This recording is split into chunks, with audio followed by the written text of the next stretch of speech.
So injuries. We've all been injured before, but sometimes they can be a little bit too much. And so you may be wondering what some of my worst injuries were. I mean, come on. So I'm gonna tell you, and we'll all have a good chuckle or something. I don't really know. Anyways, this first one takes place back in the 4th grade. I was doing online school, so I didn't really have anything to do. So my parents decided to go to the pumpkin patch that was right across the street from our house. And honestly, it was a fun place. It had a bunch of pumpkins, and pumpkins are cool.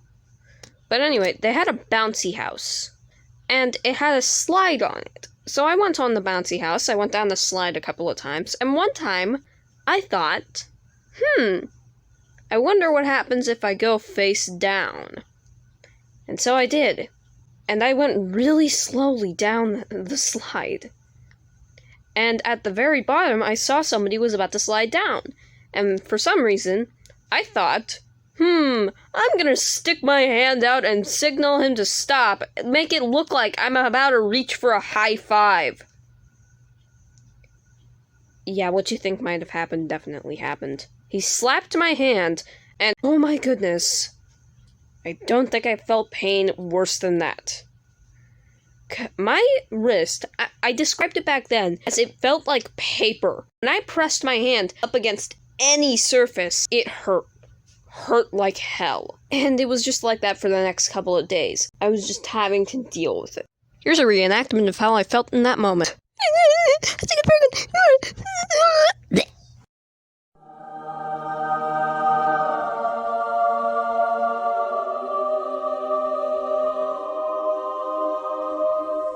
So anyways, this next story takes place a long time ago. I don't exactly remember when, what age I was, what grade I was in, or pretty much anything.